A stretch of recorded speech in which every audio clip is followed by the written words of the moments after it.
So getting right into this thing, man, if you could give us a little bit about what Sacred Sons is all about and really the inspiration behind it, and then yeah, we can get the ball rolling.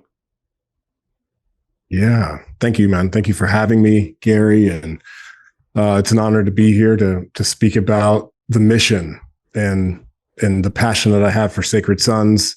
I'm a co-founder along with three other co-founders. So I just want to, shout them out. Myself, Adam Jackson, Albert Bastiat, Jason McKenzie, and Neil Christensen came together to form Sacred Sons in 2018. And we do in-person and online work around masculine embodiment. And so, we are in a time where there's a lot of talk about mental health. There's a lot of talk about healing. There's a lot of talk about conscious awakening. And you're someone who is, promoting those type of conversations. And so Sacred Sons is bringing it together for the men in connection and in brotherhood, doing really deeply transformational work for our lives. And so one of our taglines is to connect men to their hearts. And so we're in a world where men are oftentimes in our heads. And, masculinity has been under attack for several years and, kind of deemed us this inherently toxic thing. And so Sacred Sons provides these experiences that allows men to come out of their heads, get into their hearts, get back into their bodies, and to simply to become better men. Awesome mission statement right there. So essentially what it is, showcasing divine masculinity.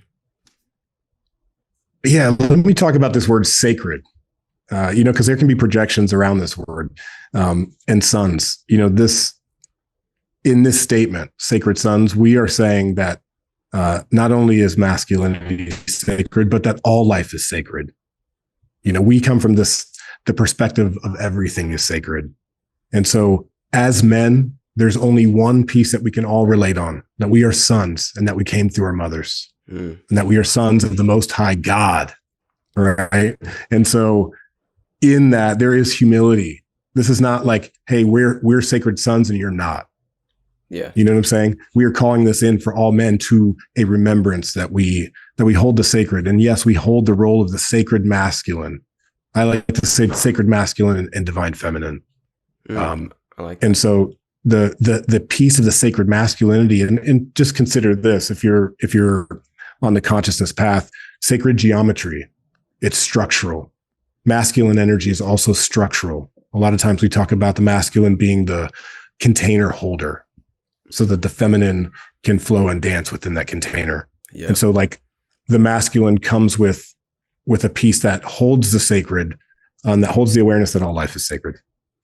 I like that, man. Yeah. I like that. Thank you.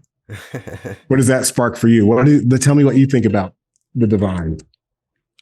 Divine feminine or divine in general? You mean? Yeah, or the divine life we're in.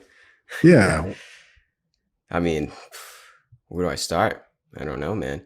It's like a dance between two poles of our being. And it seems as though in the world that we are currently in, there's quite an imbalance between those two poles, whether it's literally individually or at a collective. So it seems to be in today's world, we're trying to, in one way or the other, balance that out within our being. And it's almost like we don't know how to go about it. It's almost like we don't have the right role models for this said sacred sun energy, this sacred masculinity, Yes. And you could call it role models.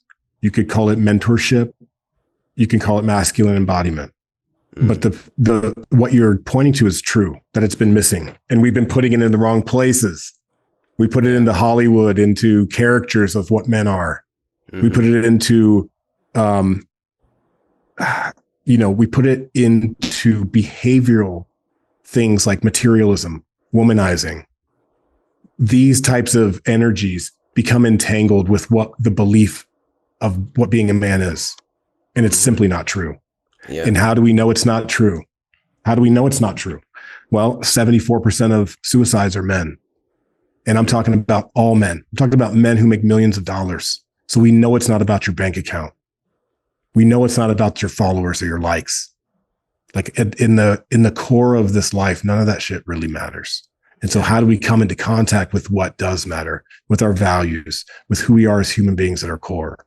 And so that's what this work is here to illuminate for men broadly, but also at the individual level. You know, men come into our containers for initiation. Men come into our containers for what we're seeking, which is that mentorship.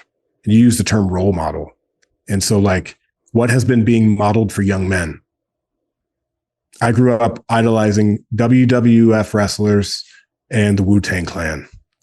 And that's not all bad. You know what I'm saying? There's a lot of brilliance in what the RZA had to share with me at, you know, the age of 15.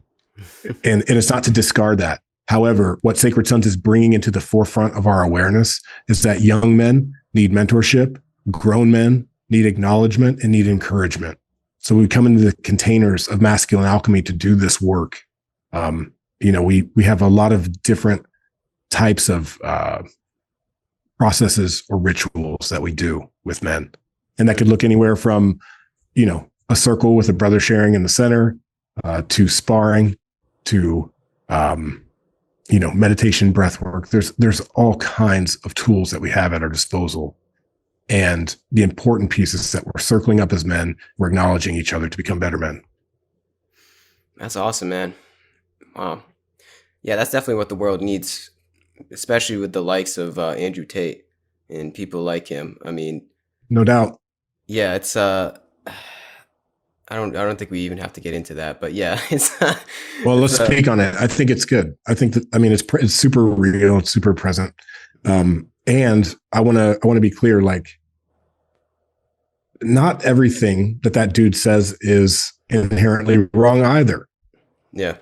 However, Andrew Tate is severely misaligned, and it's showing up in his reality right now. So there's no question. Yeah, exactly. And you know, I don't want to debate philosophy.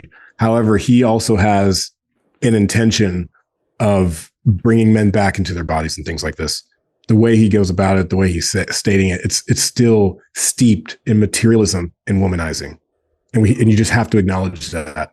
And so is that what you are trying to become or to attain in your life? And that's not to say that prosperity, like, I want abundance and prosperity for all of my brothers and sisters. And so it's not to say to not seek that. However, that is not the end game of what we're going for, you know? Yeah. Yeah. And so you could kind of look at some of the work that we're doing as the antithesis of what he's preaching. Yeah, exactly. Yeah, there's no heart in what he's preaching or people like him are preaching. Emotion, you know, it's hyper masculine, that's the world we were born into, man. It's just hyper masculine, dominator-esque, which is, there's still like, that is masculine essence in a way, but it's like, it's just imbalance. Like I said, it's a little too much. It's a little too masculine.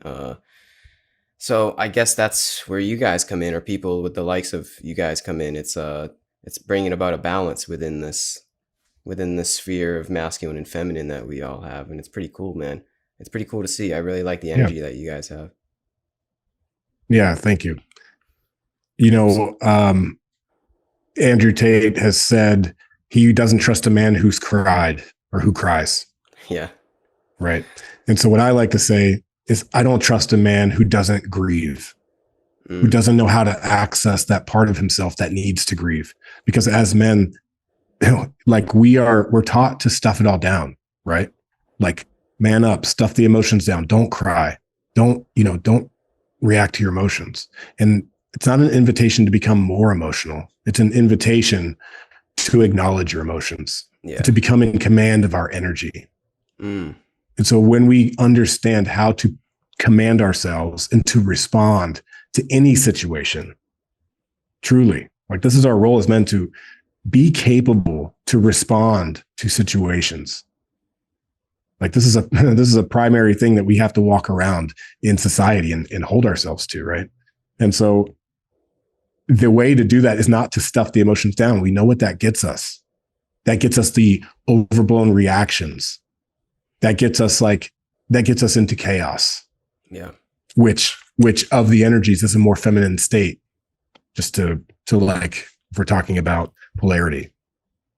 And so how do we hold that? It's actually incredibly healthy for us as men, as brothers, to circle up and be real and let go, express our anger, be witnessed in it, express the depth of our heartbreak, and to be witnessed in it. This is the most masculine shit you could do. Yeah. It takes so much courage to do that. It takes so much courage to do that. And so, like, you know, we also spar, we also box, we wrestle, you know, and I think this is healthy for men and a lot of spiritual men because, you know, kind of in that space here. A lot of yogis especially are kind of like, you know, I'm nonviolent, I'm peaceful. And that is absolutely a privilege.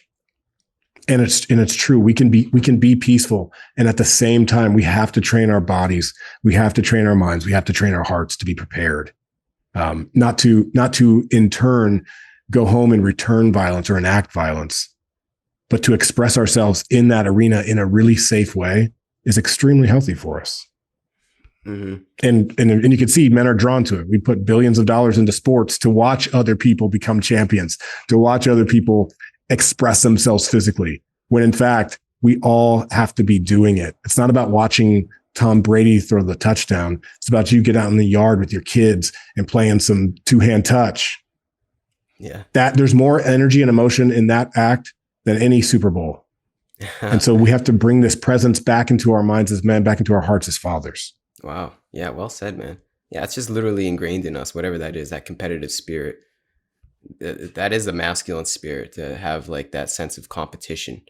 And yes, yeah, you can't just shy that away. That doesn't make any sense. You can't just ignore that. That is destructive, and it will lead to chaoticness within somebody. Go ahead. And truly, it can turn into war, or it can build the pyramids. You know, it can turn into chaos, or it can become the greatest creational force that we have access to.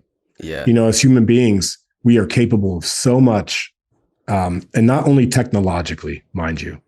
I sense at this time, when we see our capacity as humans, a lot of times it's automatically paired with technological advancement. But the capacity for us as humans to create true culture and civilization that allows the thriving of children, that allows the freedom and safety of the women on this planet, and that encourages the creator and the champion and all of its men. Like, what does a society where we are encouraging each other look like versus discouraging and putting down and bullying? And can we actually create that? It's not utopia. It's a different way of being human. Yeah, man. But I think that we're ready for. In fact, I know it. Yeah, I think we're ready for it, and it's a necessity at this point. I don't think we can go on much longer with the hamster wheel of the dominator culture, one could say, that we've been living through. I think this is kind of like the next steps. It's like it's inevitable at this point. I think it's like friendly competition. You know, it's a collective friendly competition, because we can't, like we said before, we can't get rid of competition. It's literally ingrained in us as an animalistic instinct almost. But it's like, right, we don't use it to destroy ourselves. We use that and almost transmutate that energy into a constructive energy to build this so-called metaphorical pyramid of the whole world. There you almost go. Like a utopian world in the future, you know? You know, for me, it's specifically non-utopian. I think that's dangerous, actually, to suppose that that's even a possibility. I believe in light and dark. I believe in light and shadow, in the eternal Tao. That is, somewhere on the planet right now, there's a flood happening. There's an intense storm, and somewhere on this planet right now, there's absolute paradise, and it's a nice 70 degrees at the beach. You know what I mean? You don't want to be anywhere else. And I think those things will always be true. And it's about collective embodiment. What do we value as human beings on this planet? It's great. You know, we're globally connected in our lifetime, bro. How old are you? I'm 29. Okay, I'm 42. Born in 1980. At this time, the entire planet is so connected that we know the daily news at wherever we choose to tune into. Yeah. This was unthinkable just 100 years ago, 50 years ago, even, to be real. So now that we have all this access to information, we're in this cauldron right now of turmoil. So what are we going to do with it? What are we going to do with it? Are we going to continue to play this game where people make decisions for us to draw lines and borders that don't serve anyone except themselves, their investors in their pockets? You know, and it's not like about uprising and tearing down of the current. It's about building the new. It's about taking this consciousness, this conscious awareness that we have, and saying, hey, you know, if you guys value life, throw your hands up. We have to start doing that because we're giving our attention to lies, to fucking Kardashians, to all of these things that are taking up human attention. Where really we could be focused on like creating better civilization. For all of us, and it looks so many different ways. So there's no, and I want to be clear here, I'm not preaching that there's one way to do it. Men's work is a starting point. Just to bring it back to Sacred Sons, you know, the mission is to connect so many brothers to their hearts that they go back to their engineering job. They go back to their construction site. They go back to wherever they go back to their homes and to their families and bring their heart with them and start instilling that embodiment. That's where it starts. You know, it starts in the hearts and the homes of these men. And we know this. So we have to acknowledge it. We have to support it. Yeah, man. So well said. Starts in the heart, man. It really does. And then we literally embody that. Right. Through like a masculine mold, like molding this new being. Yeah, man. It's where did this all start for you? Like, where did this whole wavelength come from? You know, really, why did you decide to embody this yourself? It was a calling. It wasn't necessarily a decision.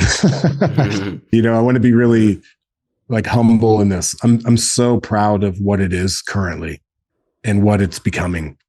And like, I'm bringing it with humility.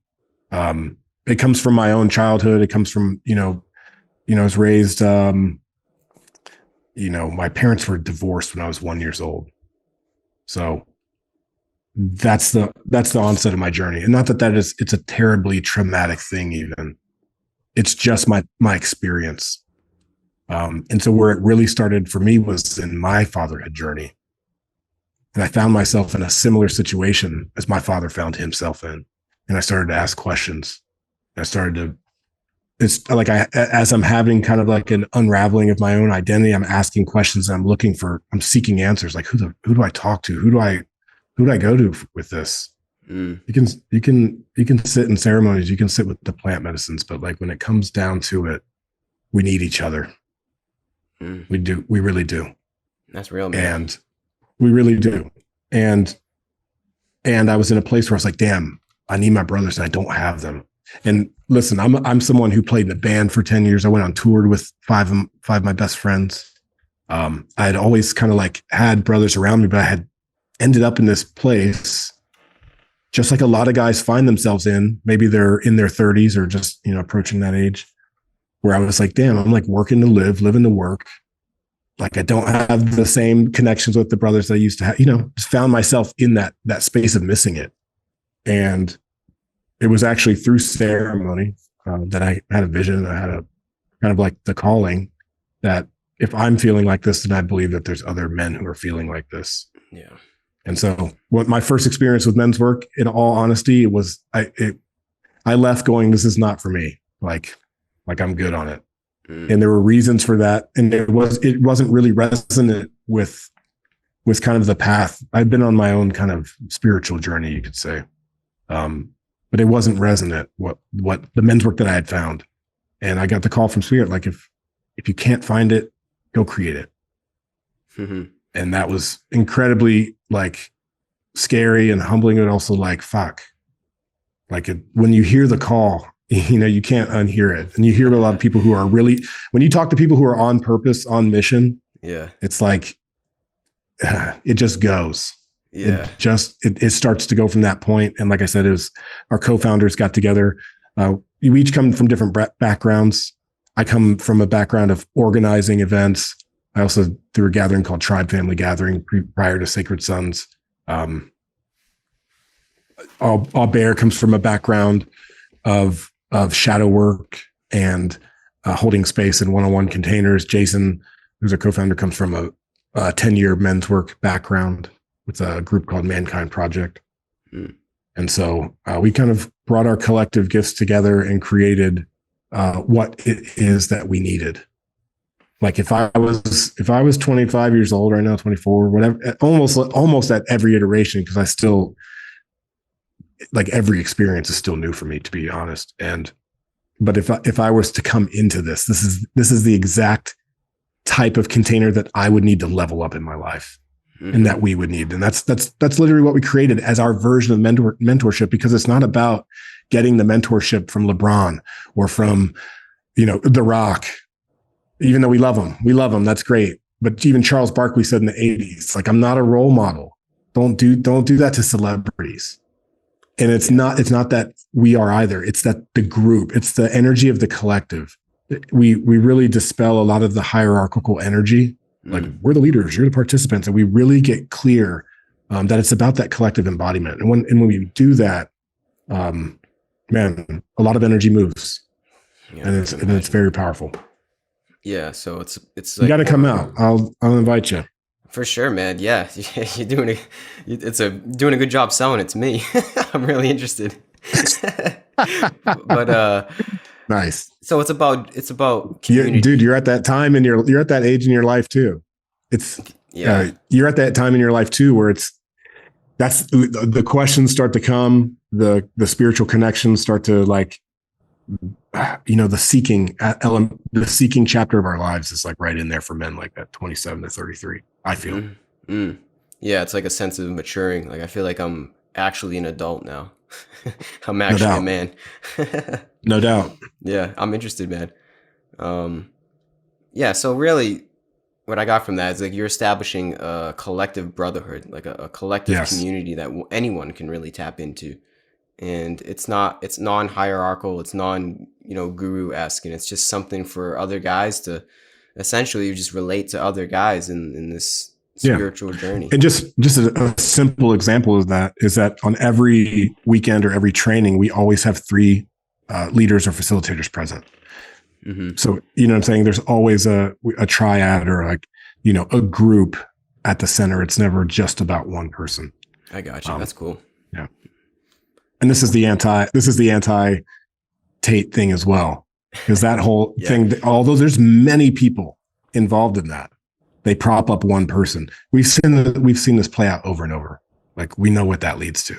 And so it's simply about acknowledging leadership, and masculine leadership comes from people who have had the experience, who are just a little bit further along than you are, who have had the practical, tangible life happenings to be able to reflect back to you, like, in very honest and clear terms, like, not even advice, but just a clear reflection of the situation that you're in and what you're asking for.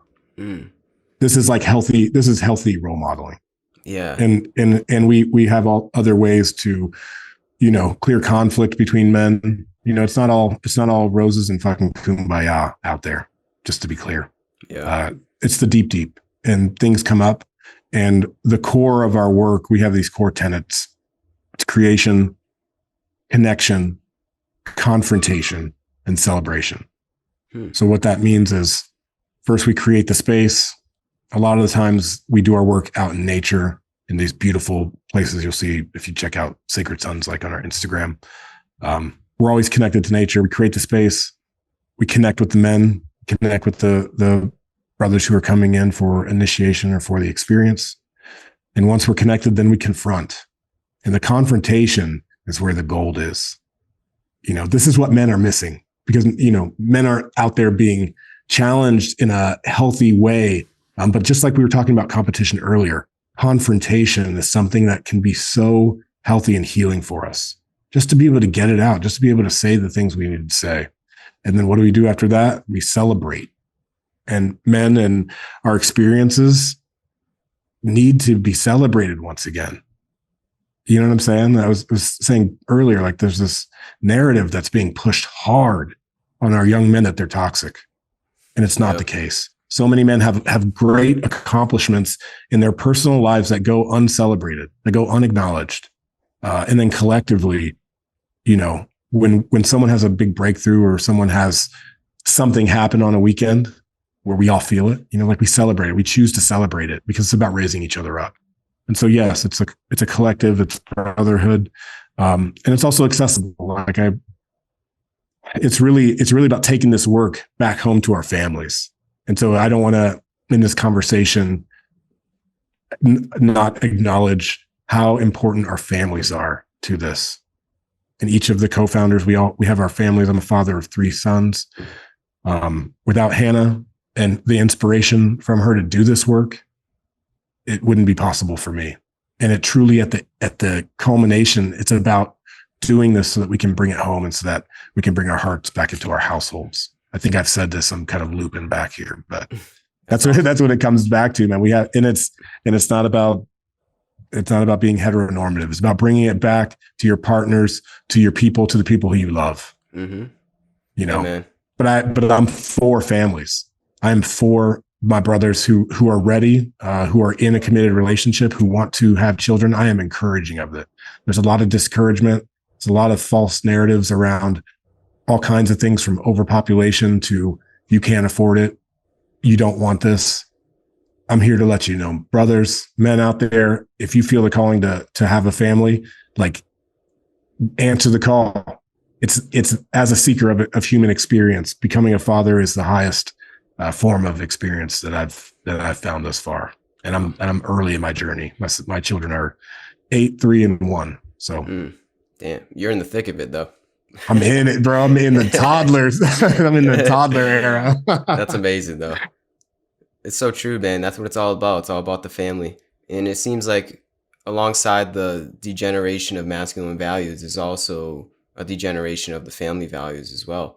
And I can see Absolutely. that, man. I can Absolutely see that in pop culture. It just doesn't, there is no embrace in the family values anymore, it seems. Is it on purpose? I don't know, but it's happening for sure. It's important to question why the chosen narratives get pushed the way they do. Yeah. So, and I'm with you. I don't have to know. All I have to do is be able to connect into my own heart and to align with my highest self and to ask myself questions and be super, super honest. You know, and I know from experience, I've gone through a separation. You know, I'm also a co-parent. So, you know what I'm saying? Mm-hmm. This is real life. And at every stage of the journey, no matter where you're at, one of my, I recently interviewed a guy called Dr. Martin Shaw, and he said this phrase to me, which is, the door of mercy is still open. And so no matter where you're at in your life, no matter what you're going through, ups, downs, you know what I'm saying? Like, no matter what you've done at this point, the door of mercy is still open. And it's important for dads to hear that. It's important for bros to hear that. And to know that, like, well, if you've got something that you need to do work on, now there's a place. It's called Sacred Sons, and you're invited. That's awesome, man. Wow. Well said. Seriously, this is inspiring. You have a strong presence. I can feel it through space and time, through this. It's weird, man. Yeah, I can feel it, bro. I feel your presence. Yeah. And you know what's cool too about this is, like, not only are you, propping up men and showing men like their true essence. This is something that women want as well. You're also doing. They're asking for it. They're asking for it. Oh yeah. Mm-hmm. Yes. Yeah. So it's a win-win for everybody here. It's awesome. Yeah. Yeah. And so one of the layers of resistance that a lot of men have to doing this type of work is like, oh, I can't take the time, or, like, I got too much to do. What there's these excuses that prevent us from let's just call it self-care as a whole. Yeah. And then if it's steeped in like the depth of like doing real shadow work, doing the deep inner work to cultivate and to clear some of the things that need to be cleared. A lot of men have resistance to doing that, to giving that gift to themselves. And so let's give it a reframe. You're not giving it to yourself. You're giving it to every single human you come into contact with from now on. You're giving this gift of doing your inner work to every being that you come into contact with. And so there's nothing that should prevent us from wanting to do that. You know what I'm saying? Like, it's not a selfish thing. Ultimately, it's a service thing. Yeah. It's about showing up better. And I'm talking about wherever you are in your life situation, it's about being a better coworker. Maybe it's about being a better person to respond to that person who drives you nuts, to not blowing up in traffic. I'm talking about simple behavioral things that we have the ability not to overcome truly, but we have to want it. And not only do we have to want it, we have to understand that there's others who want that as well. Yeah. You know, I'm giving some basic examples. You can also, we talk a lot about, emotional and mental embodiment, spiritual embodiment, but it's also about the physical embodiment. You know, this rise of jiu-jitsu that's happening is super healthy.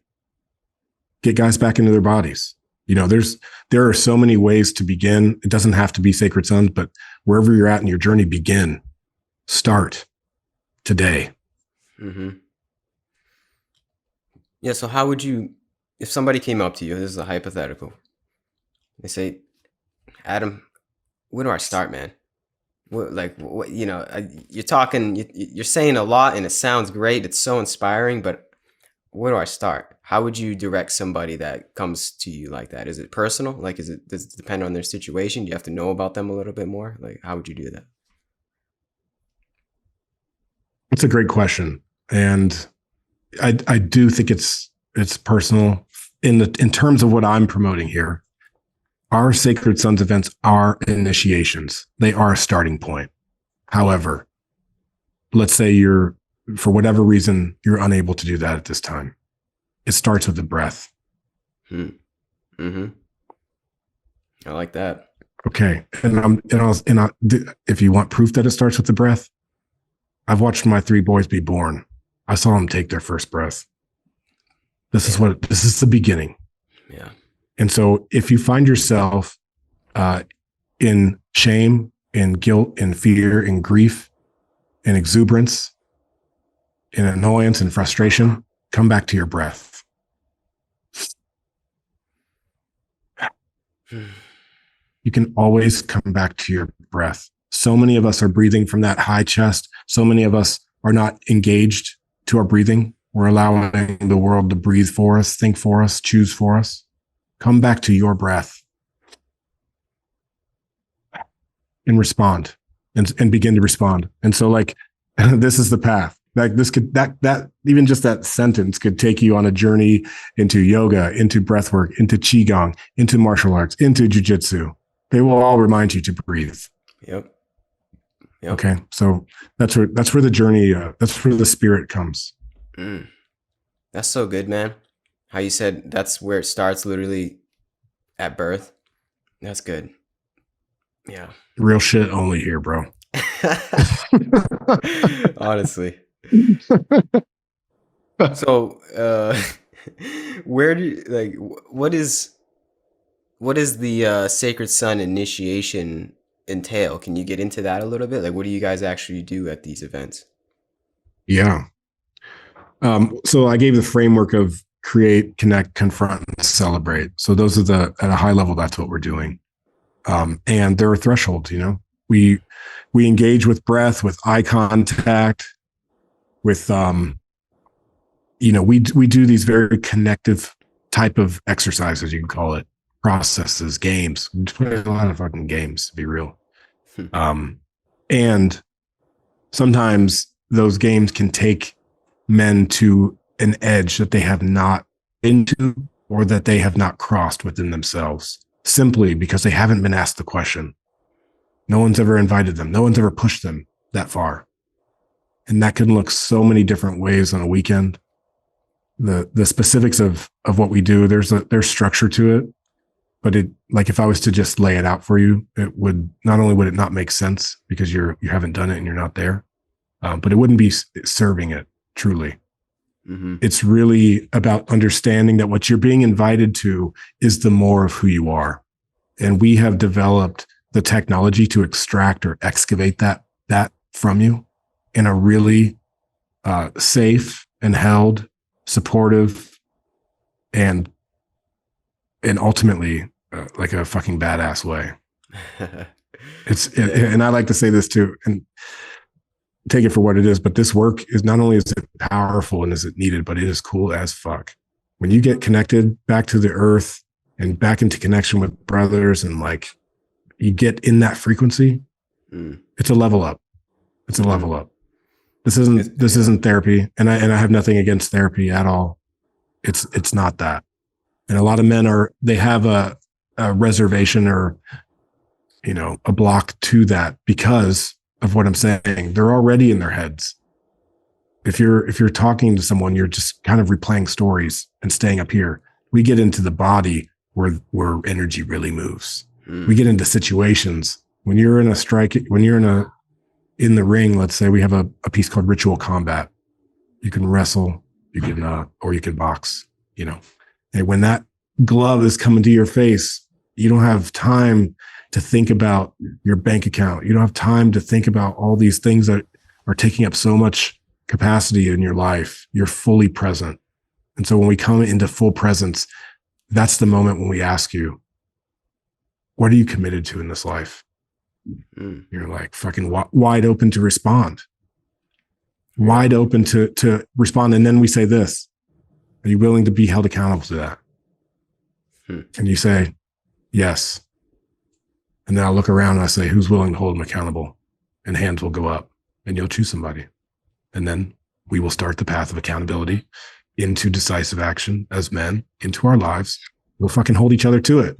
It's good old fashioned accountability, bro. And it works and it's powerful. And we as men are, not only is it like, it's not like a tool that's at our disposal. It's in our DNA and it's in our bones. And I will stand by it for as long as, you know, I'm here to stand by it. Powerful words, man. Powerful.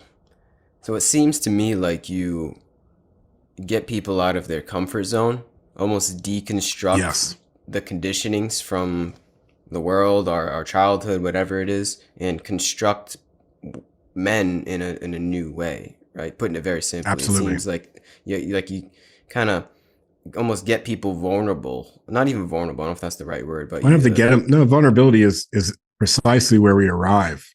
Yeah. And there's a willingness that's there. You know, are you willing to step into a space like that?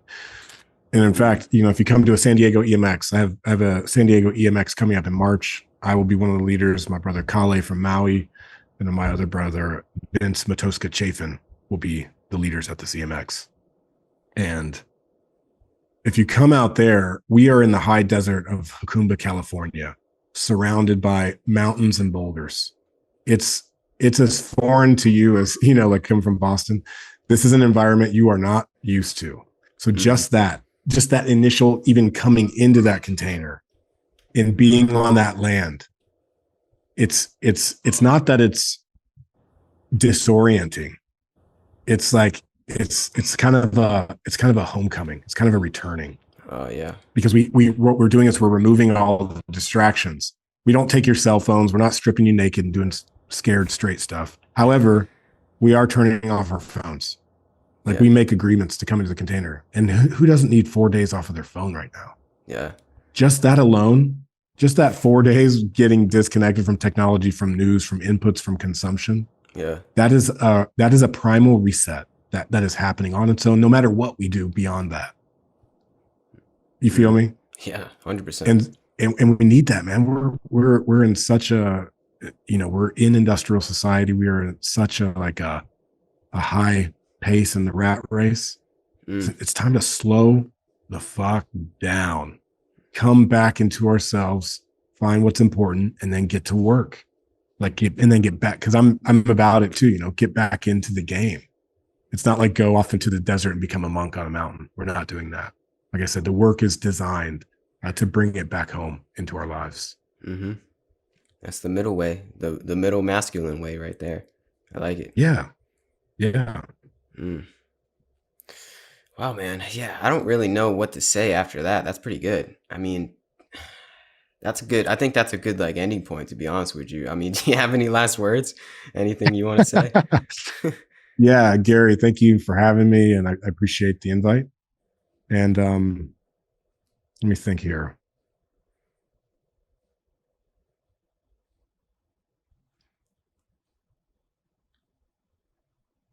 Yeah, I just want to, again, I want to invite anyone who has listened this far, no matter where you are in your journey, you have a gift, you have something to offer. And so remember that, Mm-hmm. realize that. And if you're a brother out there and this message is resonating with you, sacredsons.com, join us. The medium is the message. Mm. You know what I'm saying? And Mm-hmm. the invitation is real. This work, I guess I would say this too. This is actually important for me. This work is for all men. And so we're at Sacred Sons, we are culturally diverse. We are, spiritually diverse in the men who attend our gatherings. It's not about what you are, where you've been, or and financially diverse. It's not about how much money you make. We have a robust scholarship program. So if you're like, oh, but this costs money and I don't have that, apply for a scholarship. Like, we're really about it. 1 in 5 men at every single one of our events is scholarshiped. There's no shame in that. There's no, this is about reciprocity. And again, it's about being in that reciprocal energy of giving back, because it's about service at the end of the day. And so really there's no barrier for you. And if you're a brother who resonates with this, come join us. Mm-hmm. Awesome, man. It's a sacred invitation right there. Yeah, man. Well, yeah, I appreciate your time, effort, wisdom, and just your whole presence coming on here. This was pretty awesome. I'll link everything in the description for everybody that has listened this Thank you, far. brother. Yeah, thank you. Listen to the Sacred Sons podcast. Yes. You can hear me talk every week to somebody really brilliant, and learn a little bit more about the work. If it's still an edge, the podcast is a great way for both men and women to drop into this frequency. Yes, sir. Yeah, other than that, man, yeah, listen to Sacred Sons. And I wish everybody the best. I wish you the best, Adam. Thank you again. Thank you, brother. All right. Much love. Peace.